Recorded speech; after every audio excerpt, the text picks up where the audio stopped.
लखनऊ में एक बहुत बड़ा गैंग पकड़ा गया है जो पैसे लेके फर्जी मुकदमे दर्ज करवाता है। और कोई ऐसे वैसे फर्जी मुकदमे नहीं, बल्कि बलात्कार के फर्जी मुकदमे। और बलात्कार के फर्जी मुकदमे भी 20 से 25 साल की महिलाओं के द्वारा, 30 साल की महिलाओं के द्वारा। और उसमें कुछ तो ऐसे हैं कि अगर वो 20 लाख रुपए लेती हैं तो 15 से 16 साल की लड़कियों के द्वारा वो फर्जी बलात्कार के केस दर्ज कराए जाते हैं। क्योंकि अगर 18 साल से ऊपर बलात्कार का केस होता है तो उसकी अलग धारा है, लेकिन 18 साल से कम उम्र में अगर बलात्कार होता है उसमें सीधे पॉक्सो लगता है। उसमें तो इवन सेशन कोर्ट भी, डिस्ट्रिक्ट कोर्ट भी जमानत नहीं देती, उसके लिए हाई कोर्ट तक जाना पड़ता है। और ये पूरा गैंग चल रहा था कि अगर बड़ी महिलाओं के जरिए बलात्कार का मुकदमा दर्ज करवाना है तो 10 लाख रुपए लेती थी। अगर 15-16 साल की लड़कियों से फर्जी बलात्कार का मुकदमा दर्ज कराना है तो उसमें 20 लाख रुपए मांग कर रही थी। फर्जी अगर ड्रग का मुकदमा दर्ज करवाना है तो उसमें भी 10 लाख रुपए लेती थी। और इसमें बाकायदा पुलिस के कुछ लोग भी मिले जुले थे, क्योंकि मुकदमा अल्टीमेटली थाने पे दर्ज लिखा जाएगा, एफआईआर थाने पे होगी। तो ये पूरा गैंग कुछ लोगों के द्वारा, भ्रष्ट कर्मचारियों, भ्रष्ट अधिकारियों के द्वारा मिलकर, भ्रष्ट जो है पुलिस के लोगों के द्वारा मिलकर ये पूरा गैंग चला रहा था। और ऐसा केवल लखनऊ में नहीं है, लखनऊ में तो केवल पकड़ा गया है। सच्चाई ये है पूरे देश में फर्जी केस का बहुत बड़ा खेल चल रहा है। फर्जी बलात्कार के मुकदमे, फर्जी ड्रग के मुकदमे, फर्जी छेड़छाड़ के मुकदमे, फर्जी SC/ST एक्ट के मुकदमे, फर्जी दहेज के मुकदमे, दुनिया भर के फर्जी डोमेस्टिक वायलेंस के मुकदमे।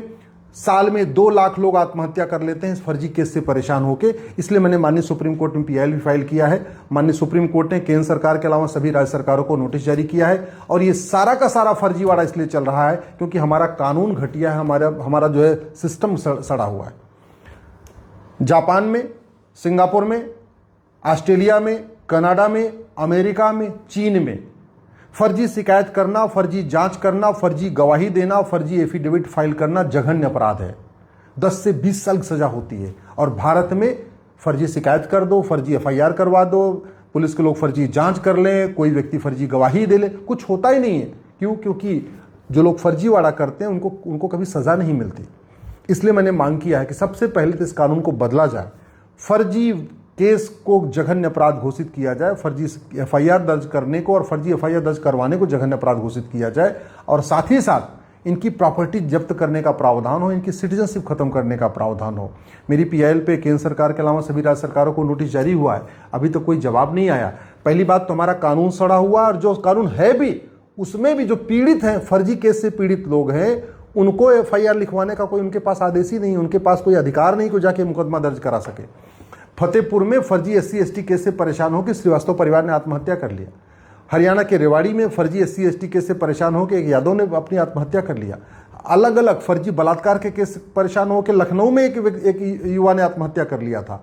तो ये जो फर्जीवाड़ा चल रहा है, क्योंकि हमारा कानून घटिया है, और जो सड़ा हुआ कानून है भी उसका भी ठीक से उपयोग नहीं हो पा रहा है। उसमें भी ऐसा है कि नहीं, जज को ही अपना खुद ही पिटिशनर बनना पड़ेगा, खुद ही कंप्लेनेंट बनना पड़ेगा। तो ये लगातार चलता जा रहा है। इसलिए मैं सरकार से मांग करता हूं कि तत्काल BNS में बदलाव करें, फर्जीवाड़े को जघन्य अपराध घोषित करें, जालसाजी को जघन्य अपराध घोषित करें। और जो लोग इस तरीके से दूसरों के कहने पे फर्जी शिकायत करते हैं, दूसरों से पैसा लेके फर्जी FIR करते हैं, दूसरों से पैसा लेके फर्जी जांच करते हैं, जो दूसरों से पैसा लेके फर्जी गवाही देते हैं, जो पैसा लेके फर्जी डॉक्यूमेंट बना के दे रहे हैं, पैसा लेके फर्जी सर्टिफिकेट बना रहे हैं, पैसा लेके फर्जी आधार बना रहे हैं, पैसा लेके फर्जी राशन कार्ड बना के दे रहे हैं, पैसा लेके फर्जी बर्थ सर्टिफिकेट बना के देते हैं, पैसा लेके फर्जी डेथ सर्टिफिकेट बना के दे रहे हैं, पैसा लेके फर्जी वसीयत बना के दे रहे हैं।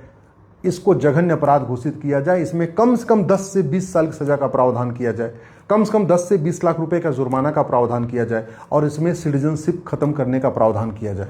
जो लखनऊ में गैंग पकड़ा गया है, मतलब उसको तो कहने में भी शर्म आ रही है। ये जो महिलाएं जो फर्जी मुकदमा लिखवाती थी, वो पहले ही अपने किसी जान पहचान के लोगों के साथ संबंध बना के आती थी और फिर मुकदमा लिखवाती थी, जिससे पुलिस जब मेडिकल कराए तो मेडिकल में कंफर्म हो जाए कि हाँ बलात्कार हुआ है। और चलो शादीशुदा समझ में आता है। जो 14-15 साल की लड़कियां थी जो फर्जी केस करती थी, वो भी पहले किसी के साथ संबंध बना के आती थी, फिर फर्जी शिकायत करती थी, जिससे क्योंकि जब भी आप बलात्कार का मुकदमा दर्ज कराएंगे तो एक बार आपको पुलिस वहां पे ले जाके मेडिकल करवाएगी। मेडिकल में इस बात की पुष्टि की जाती है कि हाँ बलात्कार हुआ है कि नहीं हुआ है। तो चूंकि वो पहले से ही संबंध बना के आ रही किसी के साथ, तो मेडिकल में कंफर्म हो जाता था कि हाँ ये तो बलात्कार तो हुआ है। और जिसके खिलाफ आरोप लग गया, अब वो बेचारा पहले डिस्ट्रिक्ट कोर्ट जाए, फिर हाई कोर्ट जाए, फिर सुप्रीम कोर्ट आए, अपना दाग हटाने के लिए, जो बलात्कार का फर्जी केस लगा है, उससे उस दाग को हटाने में उसकी पूरी जिंदगी निकल जाती है। और फिर भी सब लोग विश्वास भी नहीं करते, आधे लोग विश्वास करेंगे, आधे लोग जैसे ही बलात्कार का मुकदमा दर्ज होता है आधे लोग तो मान लेते हैं हाँ बलात्कार किया ही होगा। तो ऐसी परिस्थितियां से हैं, लोग परेशान हैं, लोग आत्महत्या कर रहे हैं, लाखों घर बर्बाद हो चुके हैं इस फर्जी केस के कारण, कई सारे संत परेशान हो चुके हैं। मुझे तो देश भर में जहां पे भी जाता हूं, जो संत महात्मा मिलते हैं, जो कथावाचक मिलते हैं, वो हमसे एक ही बात कहते हैं कि सबसे पहले आप फर्जी केस को रुकवाइए। इसीलिए मैंने पीआईएल भी फाइल किया, जो सुप्रीम कोर्ट में फाइल किया, क्योंकि संत महात्मा डरे हुए हैं कि उनके आश्रम में, उनके मठ में इतने सारे लोग आते रहते हैं, कल को दूसरे किसी की इशारे पे कोई आदमी कह दे हाँ जी हमारे साथ तो बलात्कार हुआ, भले ही उसने अपने पति के साथ संबंध बनाया है, अपने बॉयफ्रेंड के साथ संबंध बनाया है, लेकिन मेडिकल में जब मेडिकल होगा तो मेडिकल में तो कंफर्म होगा कि हाँ भाई संबंध तो बना है। तो संबंध किसके साथ बना है उसकी जांच तो हो नहीं सकती, ये कोई ब्लड ग्रुप तो है नहीं कि हाँ ब्लड ग्रुप से पता चल जाएगी कि किसके साथ संबंध बना। तो ये जो बड़ी समस्या खड़ी हो गई, इसका एक ही समाधान है, तत्काल इस कानून को बदला जाए, झूठ को जघन्य अपराध घोषित किया जाए, झूठी शिकायत, झूठी जांच, झूठी गवाही को जघन्य अपराध घोषित किया जाए, झूठे डॉक्यूमेंट बनाने को जघन्य अपराध घोषित किया जाए, और झूठ पकड़ने के लिए नार्को पॉलीग्राफ ब्रेन मैपिंग कानून बनाया जाए। नहीं तो इतना जरूरत संगठित अपराध जो शुरू हो चुका है, ये पटना में भी हो रहा है, बिहार में भी हो रहा है, बंगाल में भी हो रहा है, उड़ीसा में भी हो रहा है, यूपी में भी हो रहा है। अब आप सोचिए कि उत्तर प्रदेश, जहां सब देश के सबसे कड़क मुख्यमंत्री हैं, वहां पे, और उत्तर प्रदेश की राजधानी के लखनऊ में ये गैंग चल रहा है, तो आप कल्पना कर सकते हैं कि बाकी स्थानों पे क्या चल रहा होगा। गांव में लोग झगड़े, आपस में झगड़े होते हैं कुछ और मुकदमा किसी और चीज़ का लिखा दिया जाता है। खेत का झगड़ा होता है, चक्रोट का झगड़ा होता है, सड़क का झगड़ा होता है, आपस में कोई बिजनेस का झगड़ा होता है, और कभी छेड़छाड़ का मुकदमा, कभी बलात्कार का मुकदमा, कभी SC/ST का मुकदमा, कभी दहेज, कुछ न कुछ ऐसे लगा दिया जाता है कि लोग उससे परेशान हैं।